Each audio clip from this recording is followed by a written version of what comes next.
You've all heard that saying, revenge is a dish best served cold, right? Well, in my world, I let that dish chill for precisely 20 years, 3 months, and 17 days.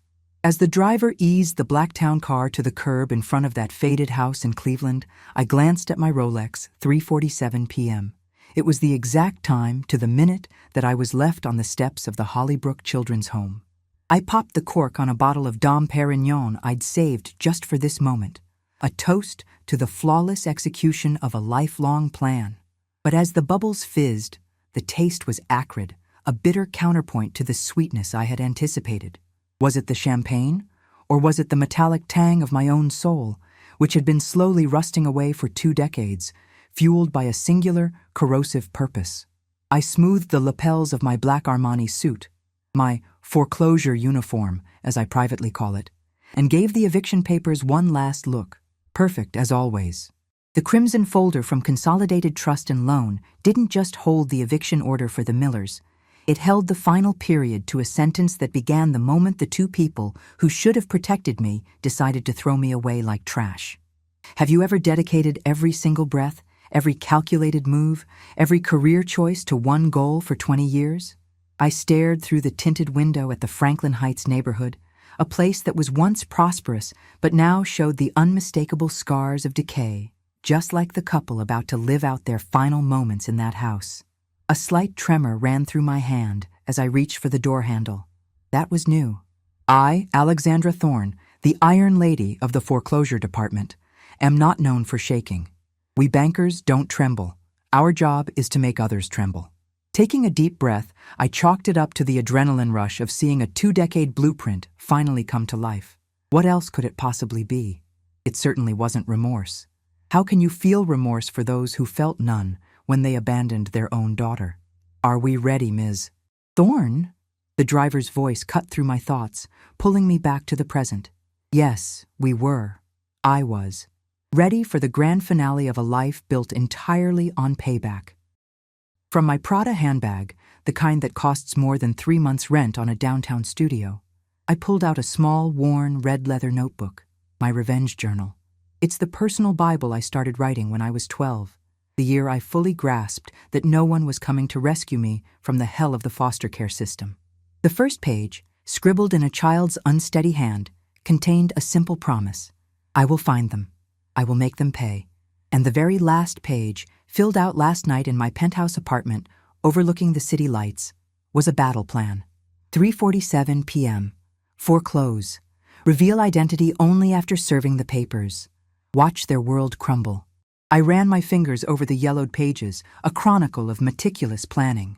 Strategies to infiltrate the financial system, techniques for unsealing adoption records, methods for tracking down ghosts. Every step of my career was a calculated move on a chessboard. Earn a scholarship to the University of Chicago's business school? Check. Become the most ruthless analyst on the trading floor? Check. Seduce the bank chairman's son to get a foot in the door? Check. Specialize in high-impact, emotionally devastating foreclosures? Double check. Hacking sealed state records to find my biological parents? Check. And manipulating the bank's internal system to ensure their delinquent mortgage landed squarely on my desk? Check, check, and mate. What my colleagues, with their expensive suits and luxury cars, will never understand is that beneath the cutthroat executive is a 5-year-old girl soaked to the bone by a cold March rain, hearing her mother whisper that it would be better this way, while her father screamed, "Never come back!" That little girl swore an oath in a sterile, echoing dormitory that one day she would return, not as the rejected child begging for scraps of affection, but as the merciless executor of a judgment. That took 2 decades to deliver. Who was it that said time heals all wounds? For me, it only aged the vinegar I was about to serve. So, the question you're probably asking yourselves is it worth destroying your own life just to ruin someone else's? I guess I'm about to find out.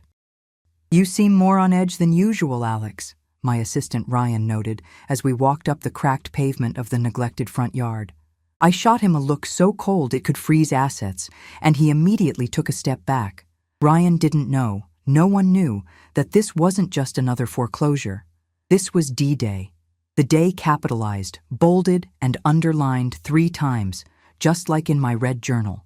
The day Anthony and Helen Miller, the authors of my abandonment, would learn that the daughter they discarded had returned to collect the debt, with 20 years of compounded interest for every tear shed in that godforsaken children's home. I had rehearsed the words in my head 1,000 times. Remember me? The 5-year-old you left at Hollybrook on a rainy afternoon? Surprise. Now I'm the one putting you out in the storm. Is it pathetic? Maybe. Overly theatrical? Absolutely. But when you spend 2 decades orchestrating a single moment, you've earned the right to a little drama. I switched on the hidden recorder in my jacket pocket. I wanted to capture every second of their collapse, every gasp of despair. Not for the bank's records, of course. This was for my private collection. The house, an old 2-story colonial with peeling blue paint, looked smaller and more decrepit than it did in the property assessment photos. In the side yard, a small swing was hanging from the thick branch of an old oak tree, its chains visibly rusted from years of neglect. For a split second, an image flashed through my mind, a little girl in a yellow sundress, laughing on that very swing as a man pushed her higher and higher. I shook my head, forcing the image away. A glitch in the system. The brain manufactures memories to fill in the blanks. The only true memory I had of this place was the sting of rejection. And now, the circle was about to close. The doorbell chimed, a sound like a final summons. Was I about to finally exorcise my demons, or was I just trading them in for a new set? I had the driver drop me off 2 blocks away. It was a deliberate choice. I wanted to walk through the neighborhood, to let the details sink in, to see the changes on the streets that, according to my exhaustive research, had been the backdrop to the first 5 years of my life. Magnolia Drive still had the same name, but its surface was now paved, an upgrade that came decades too late for the little girl who once played in its dust. Old duplexes stood shoulder to shoulder with small walk-up apartment buildings, a place where progress and decay were locked in an awkward dance on the cracked sidewalks of Cleveland. With every step I took, a strange sense of déjà vu washed over me, a feeling that my body knew a path my conscious mind had long since walled off. The street sign, the gnarled shape of an ancient oak tree, the distant chime of the bells from St. Michael's Church, each detail seemed to echo from a place deep within my memory. "You lost, honey?" an older woman called out from her porch swing. "No," I answered, my tone clipped as I kept walking. But was that the truth? Maybe I was more lost than I had ever been willing to admit, just wandering between the past that was stolen from me and the future I mortgaged for the sake of revenge. I stopped dead in my tracks in front of St. Joseph's Bakery, a humble-looking place with a faded sign and a window display of donuts and cinnamon rolls. Something was pulling me toward it, an illogical magnetism that went against every cold, calculated instinct I'd spent a lifetime cultivating. The banker inside me screamed in protest, but I pushed the door open anyway. The scent of cinnamon and brewing coffee hit me like a physical blow, triggering a cascade of sensations I couldn't possibly name. "What can I get for you, honey?" asked a white-haired man from behind the counter. Honey. The word just hung there in the air, weighted with a meaning he could never begin to understand. "A cinnamon roll and a black coffee," I managed to say, my voice suddenly hoarse.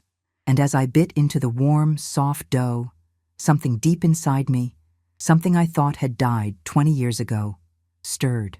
Why in the world were my eyes welling up over a simple pastry? Huddled at a small table in the corner of the bakery, I watched the world go by as voices I didn't recognize began to invade my thoughts. "Careful now, that hot chocolate is too hot, Alex," a woman's voice, gentle and motherly. "Will you look at her devour that cinnamon roll, Helen? You'd think the girl has a hollow leg." A man's voice, followed by a deep, warm laugh. Where were these voices coming from? And why did they feel so real, so familiar? I squeezed my eyes shut, trying to fight back the emotional tidal wave that threatened to shatter the fortress of resentment I had so carefully constructed over 2 decades. "Are you all right, ma'am?" the old baker asked, noticing my distress. I just nodded, unable to form words. No, I was not all right. How could I be? I was in the grip of a brutal cognitive dissonance. These phantom memories, bubbling up from nowhere, were in direct opposition to the narrative Ms. Albright, the director of the children's home, had drilled into me, that my parents left me because I was a burden, that they yelled at me to never come back, that they moved on without a second thought. But these new, or were they ancient, memories painted a picture of laughter in a bakery, of gentle warnings, of loving nicknames. I paid my bill and fled, gasping for air as if I'd been held underwater for too long. My entire plan was beginning to fray at the edges. The unshakable certainty that had been my compass for 20 years was now showing hairline fractures like a dam about to burst. I pulled out my phone, my thumb hovering over Ryan's contact, so close to calling the whole thing off. So close. But then, the memory of that rainy afternoon flooded back in. Me, standing alone in the sterile hallway of the home, watching their car disappear around the corner. The note Ms. Albright showed me years later. "We can't keep her anymore. Please find her a better home." Just like that, the rage returned. A white-hot fire that cauterized the new wounds left by those treacherous memories. No, I wouldn't back down now. Not after all this time, all this effort, all this emotional capital. That champagne was still waiting on ice, and I intended to drink it. I stood before 237 Magnolia Drive, staring at the house that had haunted my dreams for a lifetime. The two-story colonial, with its second-floor balcony and a short flight of steps leading to the porch, felt both alien and intimately familiar, like seeing a face you know through a fogged-up window. The yard, which I recalled in fleeting flashes as being lush and vibrant, now showed the signs of sincere but limited effort. A few stubborn rose bushes clung to life. A small herb garden sat by the side, and the grass was mowed but yellowed from lack of water. These were the signs of a modest life, a far cry from the prosperous existence I'd always imagined they built for themselves after casting off the burden of a child. The old oak tree with the swing was still there, a silent witness to the passage of time. I walked toward it slowly, my manicured fingers tracing the frayed rope, feeling its rough texture. The wooden seat, once brightly colored, now showed only the faintest peels of what might have been yellow paint. "Higher, Daddy! I want to touch the sky!" The little girl's voice, my voice, was so clear in my head that I spun around, half expecting to see the scene playing out before me. A wave of dizziness washed over me. What was happening?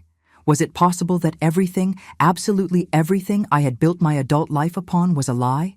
I took a deep, steadying breath, pulling the cold mask of the executive back into place. There was no room for doubt now. My Rolex read 3:45 p.m., 2 minutes to go. I climbed the porch steps, each one feeling as heavy as lead. Beside me, Ryan clutched the crimson folder, the same color as my revenge journal, a detail I had always savored. For the first time in my career, my finger hesitated over the doorbell. In my pocket, the hidden recorder was already capturing the sound of my ragged breathing, the soundtrack to an executioner about to become judge, jury, and destroyer of worlds.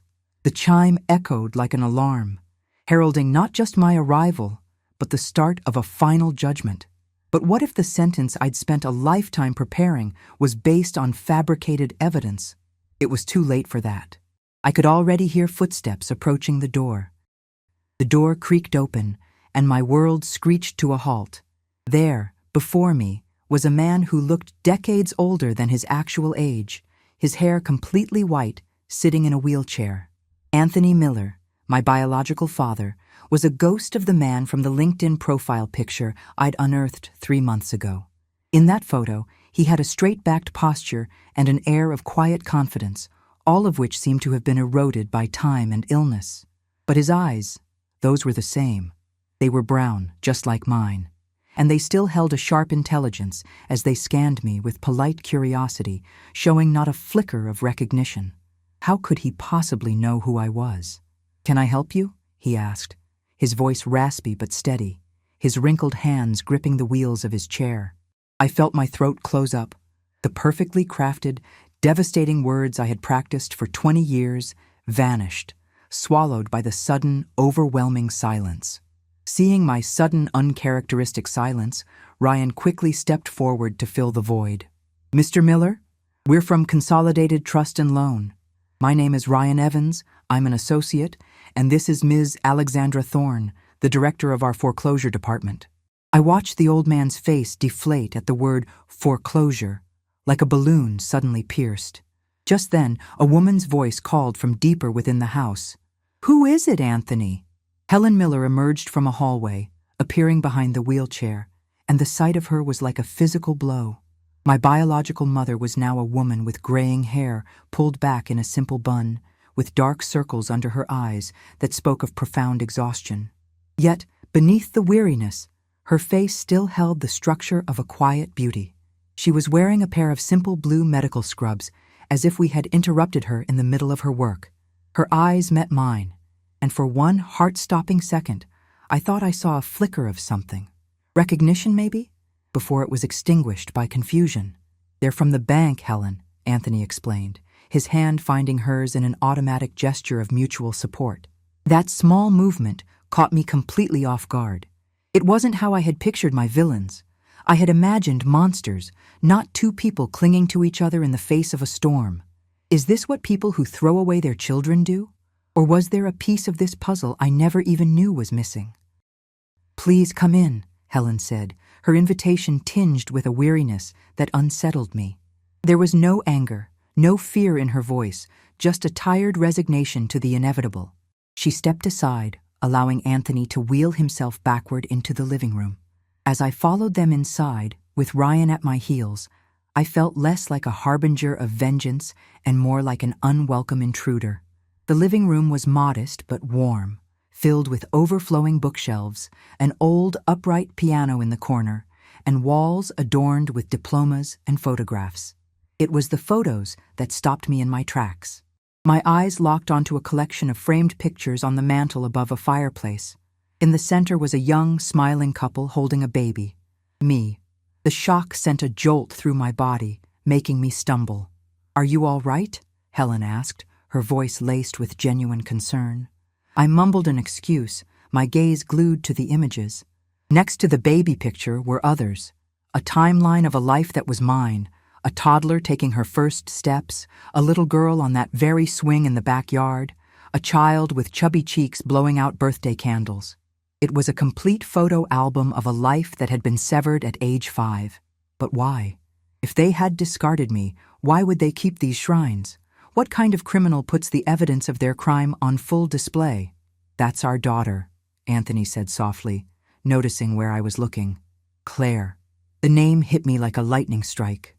Claire, my birth name. The name I hadn't heard since before I was given a new one at the children's home.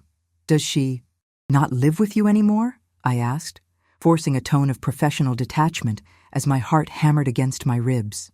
Helen and Anthony shared a look, one of those silent conversations that only decades of shared history can create. "No," Helen finally answered, her voice thick with emotion. "We lost our Claire a long time ago, but we've never stopped hoping we'd find her." Lost? Not abandoned? The chasm between their choice of words and the story that had fueled me for 20 years suddenly split the ground beneath my feet, and I was falling. "Please have a seat," Helen offered, motioning toward the sofa. "I'll get some coffee while you discuss the situation." As she disappeared into the kitchen, Anthony positioned his wheelchair to face us. Ryan, ever the professional, began pulling documents from the crimson folder, his voice a robotic drone explaining deadlines and procedures. I barely heard him. My mind was racing, my eyes scanning the room for clues, for anything that would make sense of this new, fractured reality. And that's when I saw it. Tucked away in a quiet corner was something that made my breath catch in my throat. A small memorial. It wasn't for someone who had passed away, but for someone who was missing. Drawn by an unseen force, I stood up and walked toward it, feeling as if I were moving in a dream. On a small table sat the last photo they ever took of me, at 5 years old. It was surrounded by candles, some so recently burned the wax was still soft. There was a vase of fresh daisies, a faded teddy bear I instantly recognized as my Barnaby bear, and something that stole the air from my lungs. Yellowed newspaper clippings, carefully preserved in plastic sleeves. I leaned closer, my eyes scanning headlines that defied the entire narrative of my existence. 5-year-old vanishes from Cleveland suburb. Desperate parents plead for daughter's return. 3 years later, still no leads in Claire Miller disappearance. We've kept it like that for 20 years, a quiet voice said beside me. Anthony had wheeled himself over while I was lost in the clippings. We change the flowers every week. We light the candles on her birthday, on Christmas, on any day that feels important. His voice cracked, and for the first time, I saw tears welling in the eyes of the man I had spent my entire adult life picturing as a cold-hearted monster. People tell us we should move on, that we should accept it. But how does a parent move on from not knowing where their child is? If she's safe? If she's even alive? I swallowed hard, the words caught in my throat. Kidnapped? Not abandoned? The foundation of my life, the very bedrock of my identity for 2 decades, was crumbling into dust, and I had no idea what, if anything, would be left in its place. Helen returned with a tray, setting it down on the coffee table with trembling hands. "I'm sorry for the wait," she said with a faint, pained smile. "Anthony's medication schedule." Her voice trailed off as she glanced toward a shelf filled with prescription bottles. Ryan was still talking about default notices and payment options, but his words were just background noise from a distant world. I finally found my voice, cutting him off mid-sentence. "What happened to your daughter? To Claire?" The question was a complete breach of professional conduct, but I didn't care. Ryan shot me a shocked look. "Claire was taken from our backyard," Anthony said, his gaze fixed on the yard outside the window, as if he could still see the ghost of that day. "She was 5 years old. It was a March afternoon.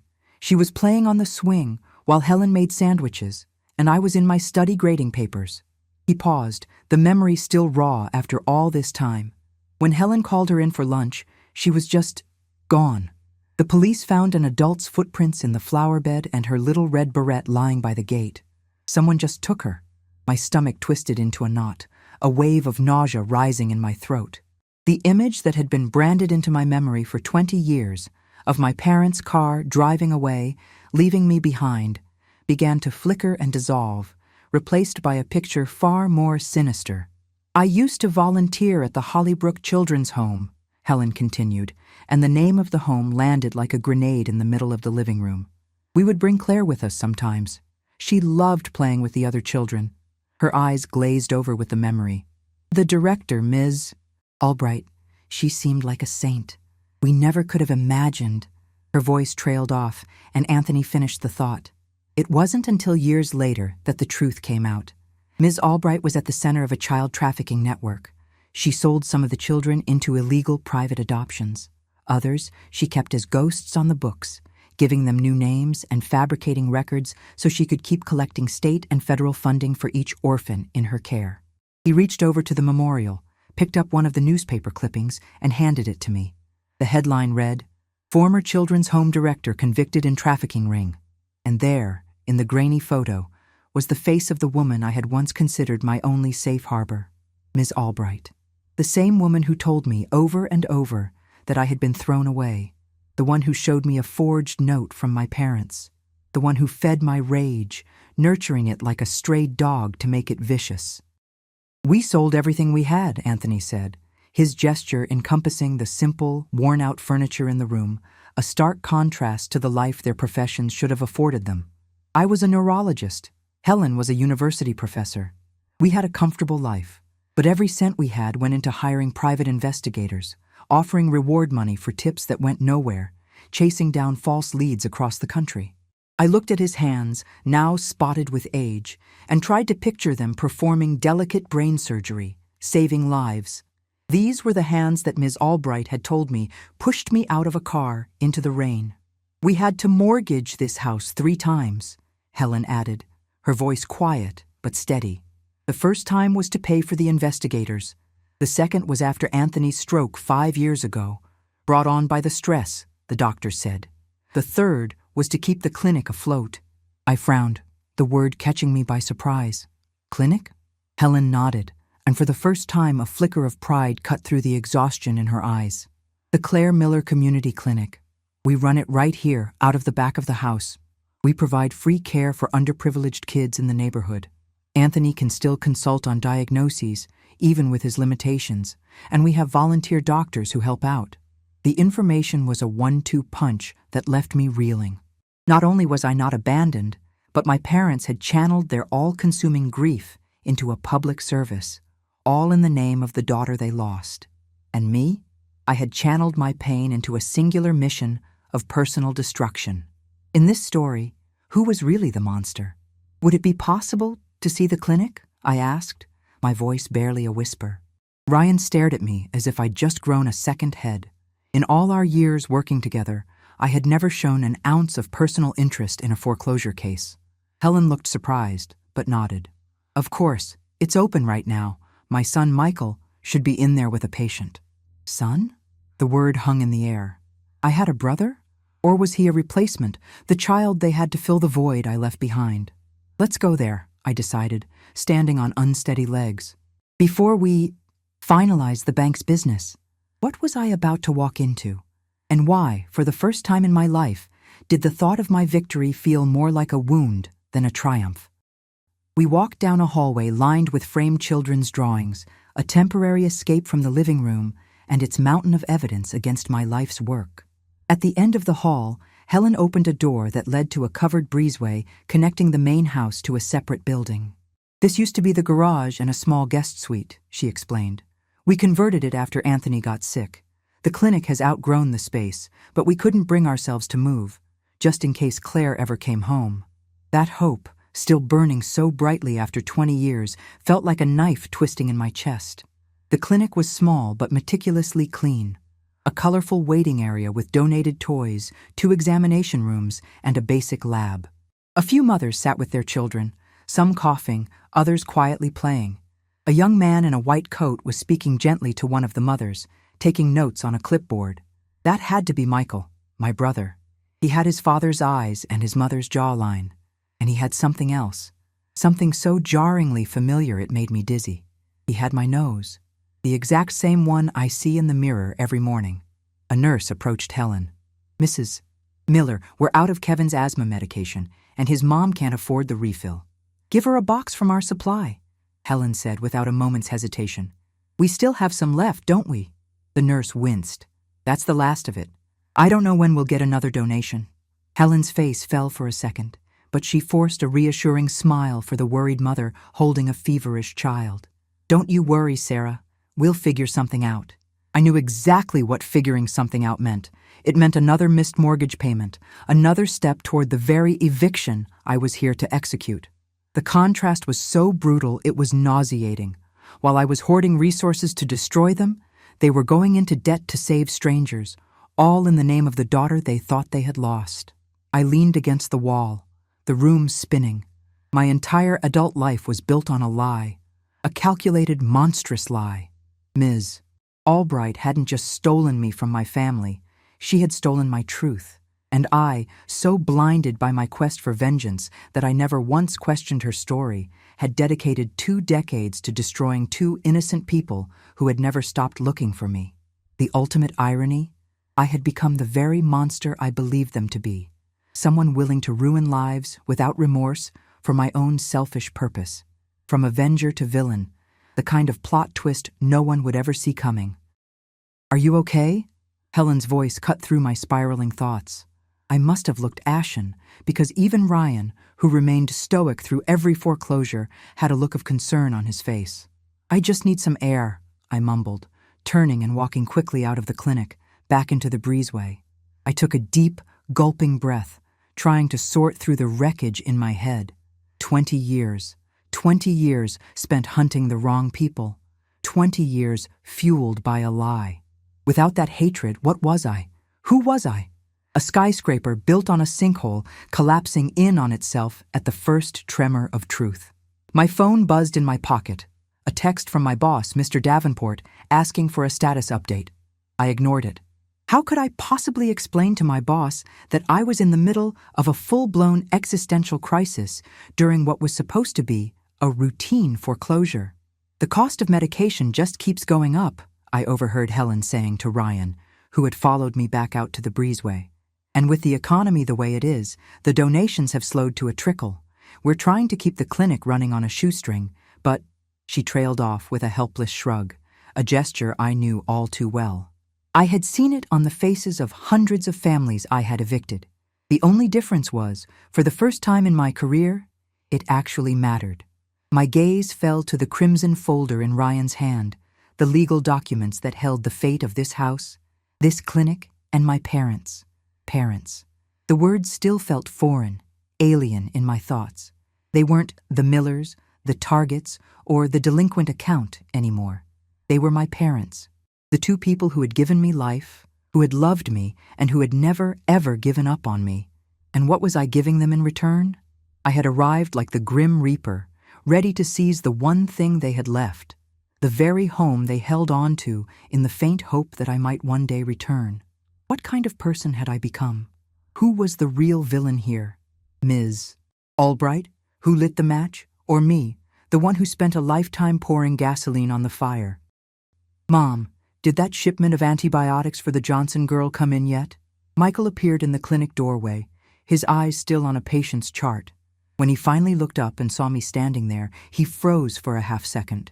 Was I imagining it, or did a flicker of recognition cross his face? It couldn't be. He was younger than me. He would have been born after I was taken. Helen sighed. Not yet, honey. We're still waiting on the donation from Hemlock's pharmacy. Then, as if suddenly remembering we were there, she said, Michael, these are the people from the bank. They're here about the mortgage. Michael's entire demeanor shifted, his face hardening into a mask of contempt. You're here to take our home? The clinic? The hostility in his voice was a palpable force, and I couldn't blame him. Ryan, ever the consummate professional, launched into his script about legal proceedings and payment deadlines. Michael cut him off. Do you have any idea how many kids in this neighborhood rely on this place? The work my parents do? You're going to tear all that down over a few $1,000s that's nothing but a rounding error for a bank like yours. Michael, please, Anthony interjected, having wheeled himself out to join us. These people are just doing their jobs. The sheer dignity in his voice, defending the very people who were about to make him homeless, was another dagger to my heart. But Michael was not finished. No, Dad, not after everything, not after all we've sacrificed. First Claire, then your health, and now this. He turned his glare on me, his eyes burning with a desperate fury. This clinic is named after my sister. I never met her. She was gone before I was born. But I grew up on stories about her. This place is her legacy. Please, there has to be another way. Legacy. The word hammered at me. While I was busy building a legacy of ruin, my parents had turned their grief into a legacy of healing. While I was cultivating rage, they were planting seeds of hope. The irony was so profound, it felt like a physical weight. I looked up at the simple, hand-painted sign above the clinic door. The Claire Miller Community Clinic. Free pediatric care. My name, my real name, being used to help, not to harm. What did that say about the person I was supposed to have been versus the one I had meticulously engineered myself to become? I need to make a call, I announced, turning away from the group and walking to the far side of the yard. I dialed Mr. Davenport, my director at the bank. He picked up on the first ring. Finally, Thorne, where's the status report on the Miller foreclosure? The board is waiting. I took a steadying breath. Sir, I've run into complications. I think we need to reassess this file. There was a beat of silence on the other end, followed by a dry, incredulous laugh. Complications? What kind of complications could possibly justify tanking a priority foreclosure? Alex, that land is a gold mine now that the city approved the new transit hub. So that was it. This wasn't just about the loan. It was a real estate grab. Of course it was. There's a free clinic here serving underprivileged children, sir. Shutting it down would be a disaster for the community. The line went cold. Since when do you care about community, Thorne? You're the best in the business precisely because you don't let sob stories get to you. What's going on down there? What was going on? A tectonic shift in my soul. A quiet revolution that was leveling the entire city of my life. I'm handling it, sir, I said, and hung up before he could argue. I walked back to the small, silent group. Ryan looked bewildered. Helen and Anthony looked resigned, and Michael looked ready for a fight. What is the exact payoff amount? I asked, my voice firm. Ryan fumbled with the papers. $182,745.50, including all interest and penalties. The final deadline was 2 weeks ago. A fortune to them. A few months' bonus for me. The money I'd earned by destroying families could now save my own. And what happens if the debt is paid in full? Today? Ryan blinked. Well, legally, the foreclosure action would be terminated. But what is this clinic worth to you? I asked, looking directly at Anthony and Helen. They exchanged a baffled look. It's all we have left, Anthony answered, his voice thick with emotion. It's how we keep Claire's memory alive, how we make her loss mean something. Helen added, we see nearly 100 children a month. For many of them, we're the only health care they'll ever get. Michael watched this exchange, his hostility slowly being replaced by confusion. Why are you asking all this? Is the bank going to offer some kind of deal? No, I said. The bank isn't, but I am. I pulled out my phone and opened my personal banking app.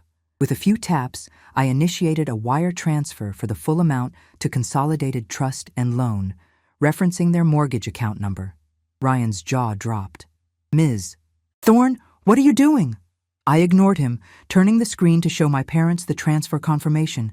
It's done. The debt is paid. The house and the clinic are yours. The silence that followed was absolute. That is a complete breach of protocol, Ryan finally stammered. You can't just... I can, and I did. I cut him off, the old ice returning to my voice. The official confirmation will arrive in a few days. I turned back to my parents. Their faces were a canvas of shock, disbelief, and a deep, weary suspicion. Why? Helen asked, her voice a fragile whisper.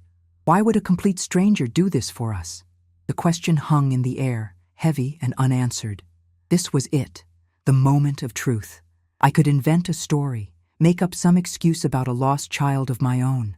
I could walk away as their anonymous guardian angel and disappear forever. It would be easier. It would be safer. I'm not a stranger. The words tumbled out of me before I could stop them, sounding fragile and thin in my own ears, a voice I never allowed myself to have. My name, my birth name, is Claire Miller. In that moment, time itself seemed to stop. Helen's hand flew to her mouth, her eyes wide with a fragile, terrified hope. Anthony gripped the arms of his wheelchair so hard his knuckles turned white.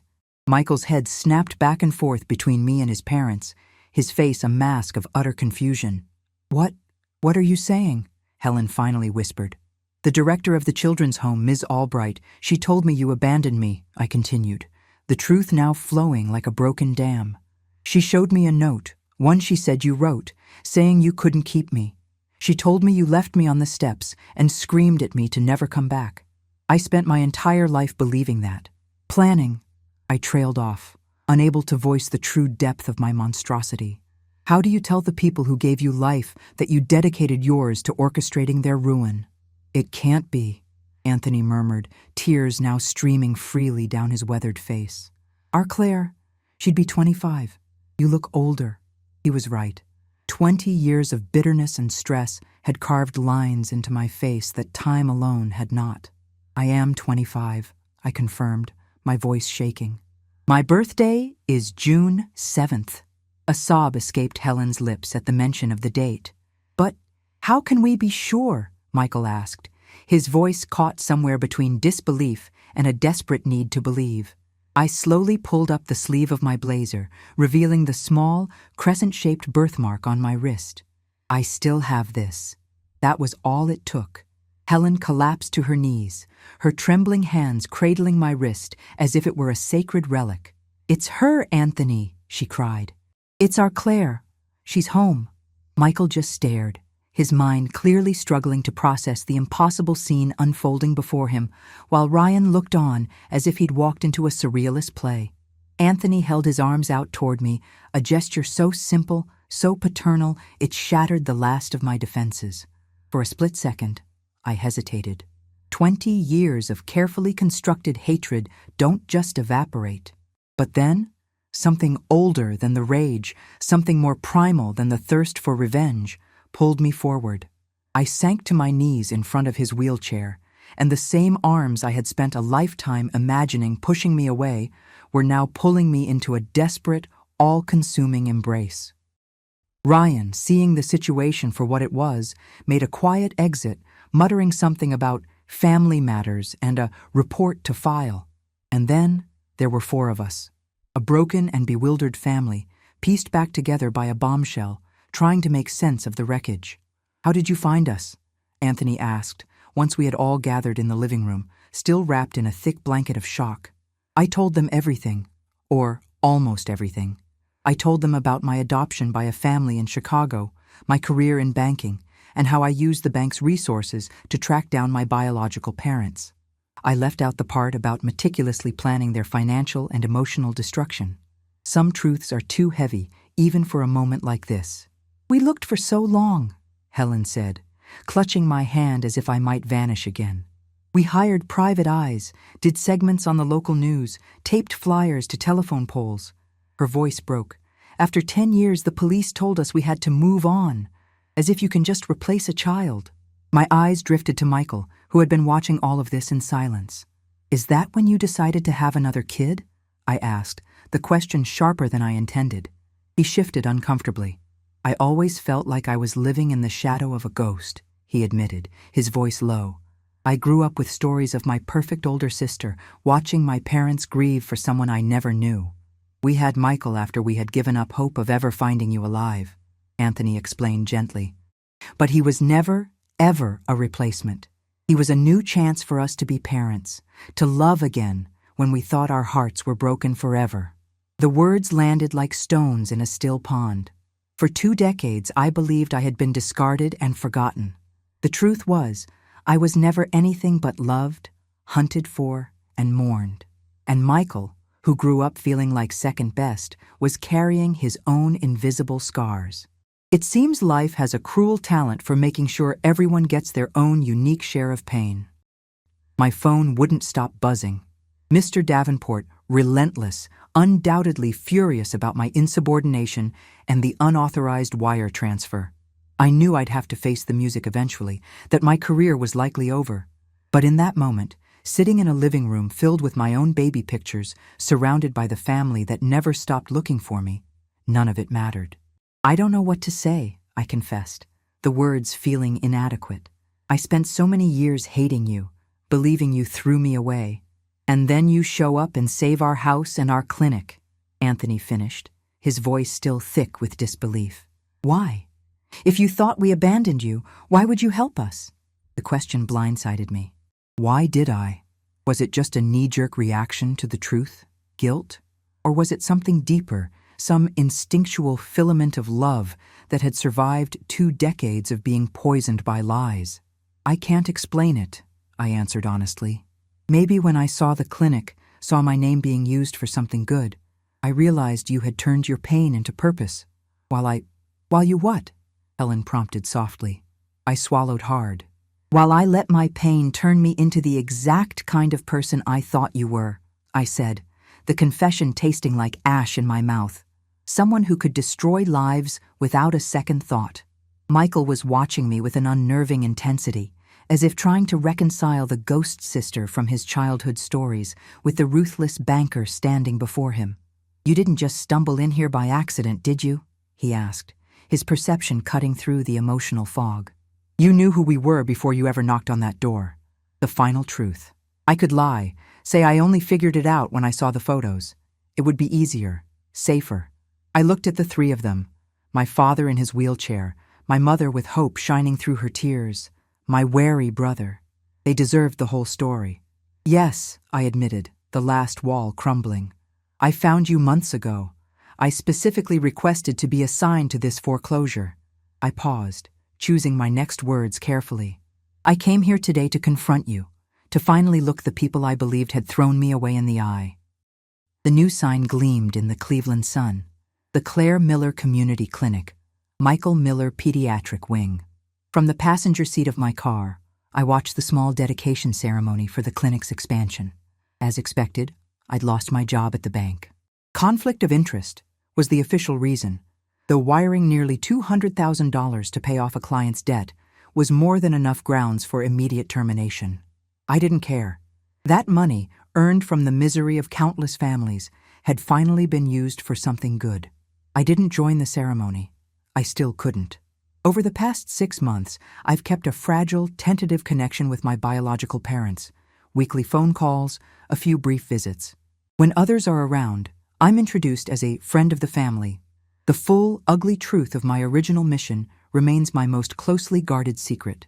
How do you explain to the two people who never stopped loving you that you showed up on their doorstep with the sole intention of destroying them? Some chasms are just too wide to leap, even when a bridge has been built. Michael knows, or at least he suspects.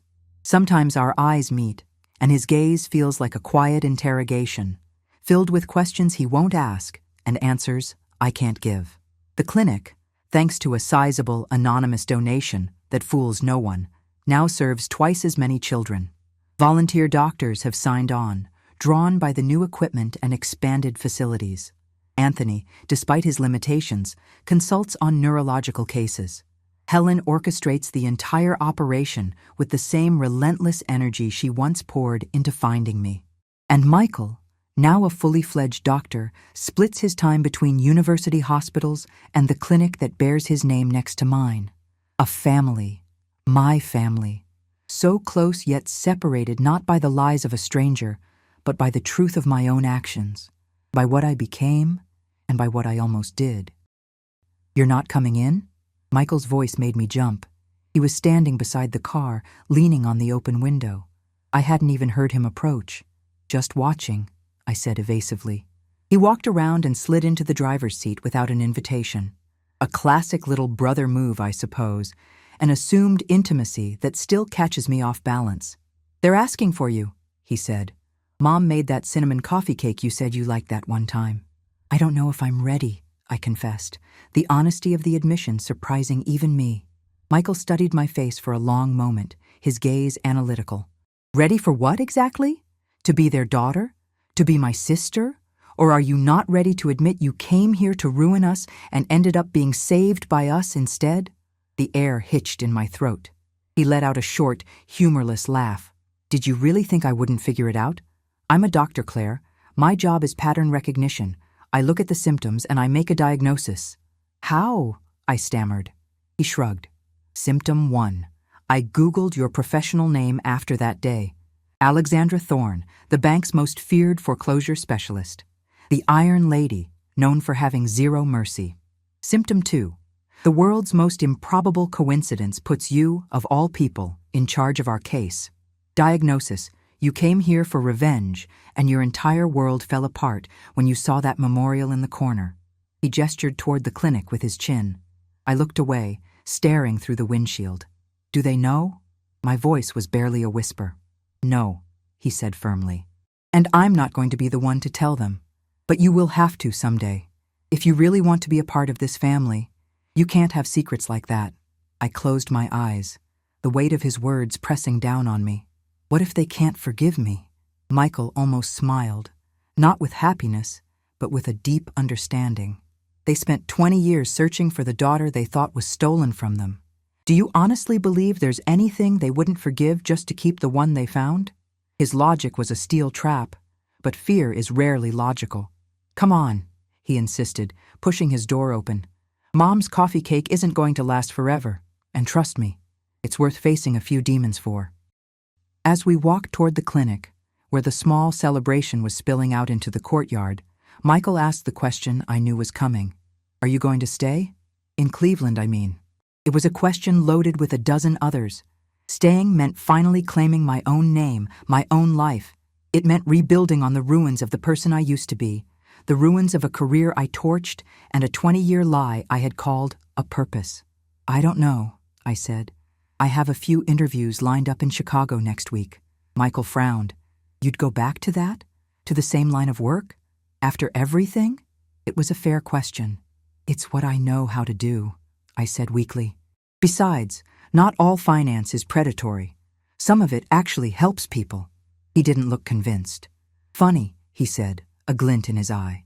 The clinic happens to need a financial administrator, someone who can manage the grants, handle the donations, build partnerships. He let the offer hang in the air between us.